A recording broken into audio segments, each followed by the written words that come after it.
Hey, I'm Jenny. For the month of September 2021, we are being guided to find and cultivate peace. For more on that, stick around. So if you didn't do this with me last month, I'll explain the format really quick. I am clairaudient, so I hear messages and sometimes I see things as well. And what I do is I record my voice and then I transcribe it.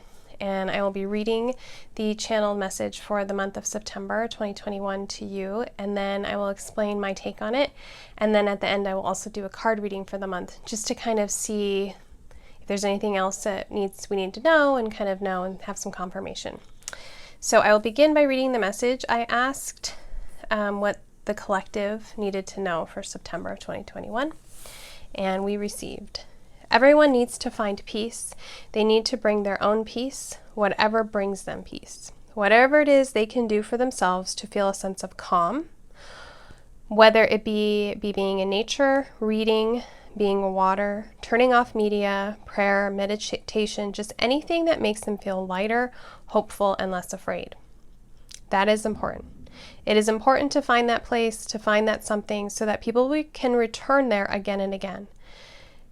It is like having a personal well, and I got the visual of like a old stone water well. So that's what, when I say well, that's what I mean.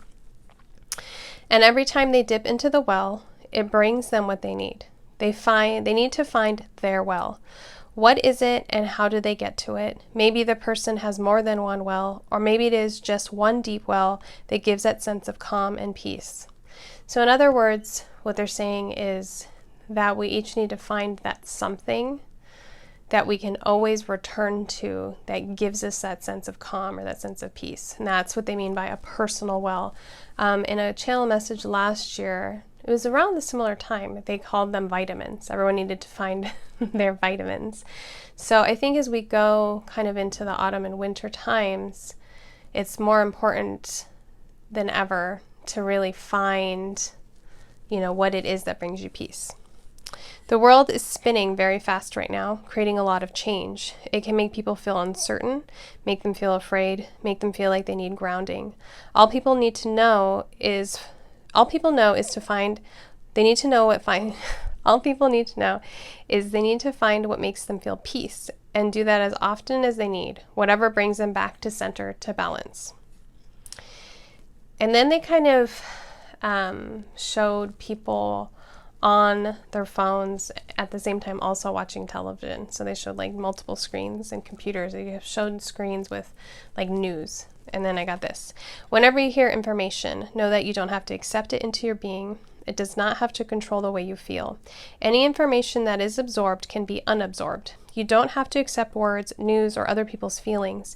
You can see them, acknowledge them, but don't have to take them into your body, letting them work on you, making you feel low and heavy, making you feel unsafe.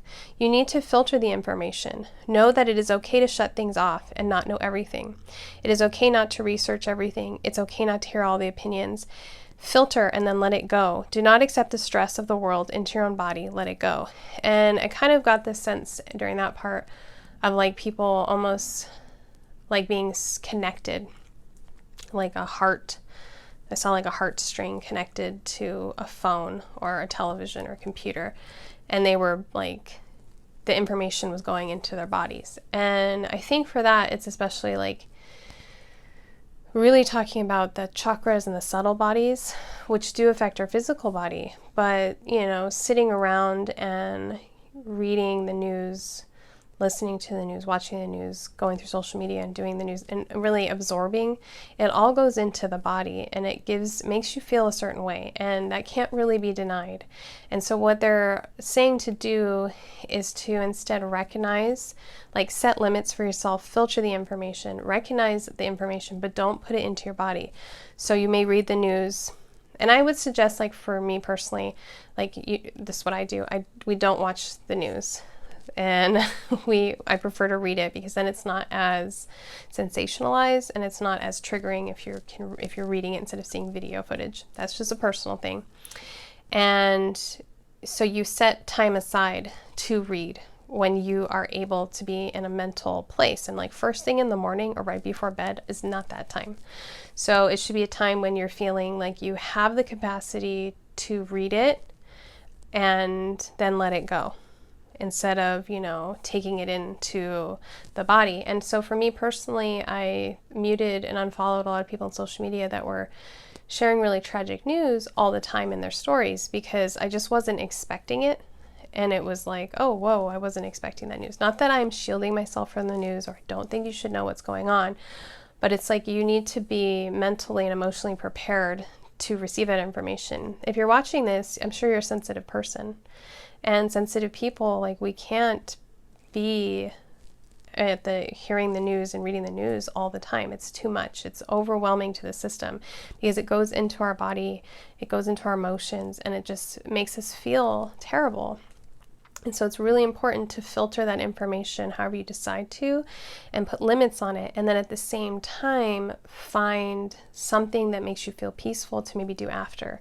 So maybe you read the news at a set time every day, and then you go outside, or you take a shower, you take a bath, you do something to reset yourself.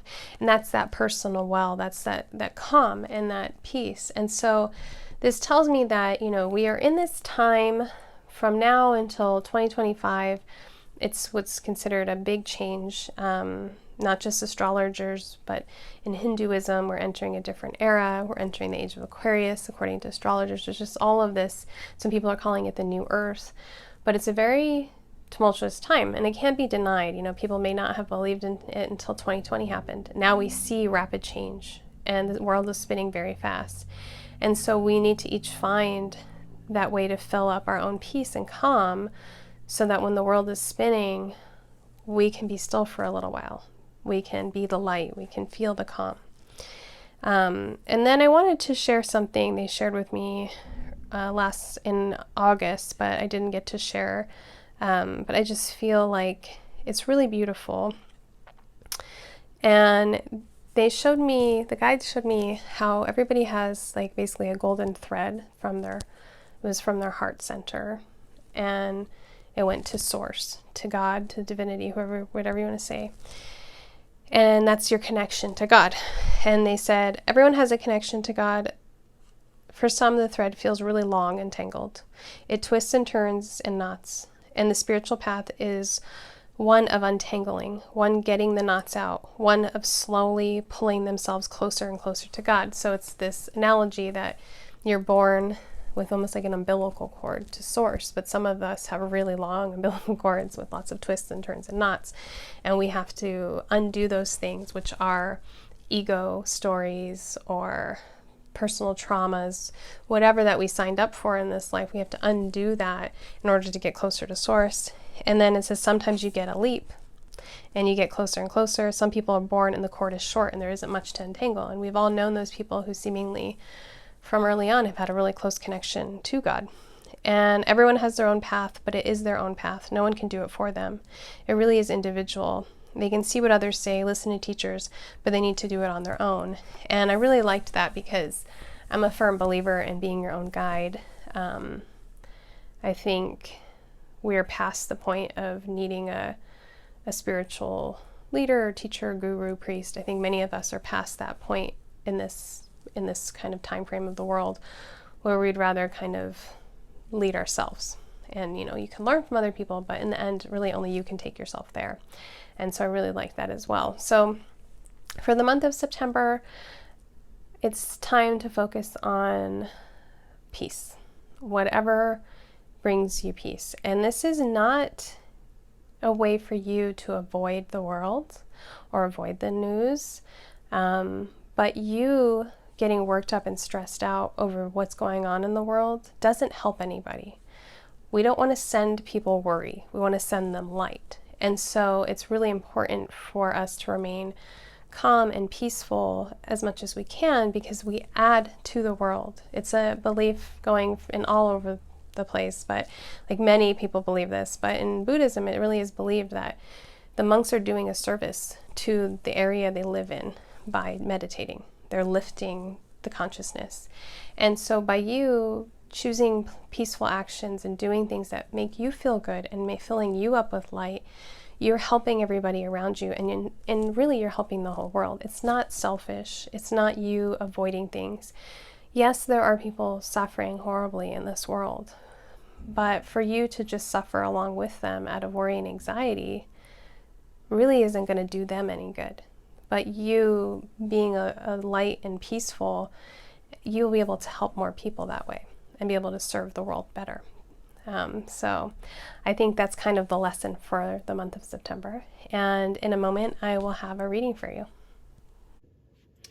Okay, so for tarot readings, I actually don't like to do them live because the best way to read the tarot is slowly and look at it as a story. This is the Light Seers Tarot, by the way. And then I pulled 2 cards from Kyle Gray's Keepers of the Light. Actually, the Holy Spirit jumped out, but just looking at the story, there's a lot of reversed cards. So whenever that happens, and this deck is called the Shadow of the Card, but it's usually not the positive aspect of the card. And the only card upright is death. But in this case, it's also rebirth. So what I did here is I pulled a card for September, October, November, December. And the first card, we have the Lovers reversed, which is basically disharmony. And it lets us know that we need to find our own self-love, self-compassion, and harmony this month, which was the lesson, which is, finding your own peace and your own calm. And so we are being asked to do that for ourselves, to love yourself, to be your own love. If you're not in a relationship, give yourself the love you need. Even if you are in a relationship, give the love you need. Give yourself a lot of love this month. You need it. And then the Star reversed. You can see it's really quite a beautiful card. And then reversed, it's a feeling of losing faith or losing hope, disappointment. And so it lets me know that September, we need to give ourselves a lot of love. And then in October, we need to expect miracles, which is interesting because that is, in this book,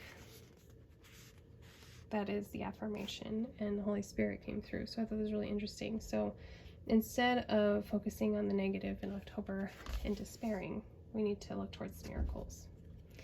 And then November is a turning point. And so death of something and the rebirth of something else. So I feel that this energy that's going on is going to continue in September and October. I know we're all feeling the negative energy right now. And then November, we're going to have a change. And it's going to be a good change. It's going to be the death of something old and some kind of rebirth of something good. So really expect, a change for the whole world. I'm really asking about the collective, the world. So not just people watching this, but really just like the world in general is what I asked about. And then we have the 3 of Swords reversed for December, and the Swords cards are always I feel like the most dramatic in any deck. And you can see, it looks intense. And so this is basically, we all need to heal in December. If we don't, we're gonna feel stuck. And the affirmation is, my heart remains tender and open. So no matter what we go through in the rest of 2021, we need to not do this. We need to not despair. We need to have hope. And the 2 guides coming through for this month, so this was for the rest of the year, but this was just for this month, are Lady Portia, who works with the Violet Flame. And it says, do what you feel is right, an important lesson is unfolding. So it goes back to having that peace, having that calm, do what is right for you.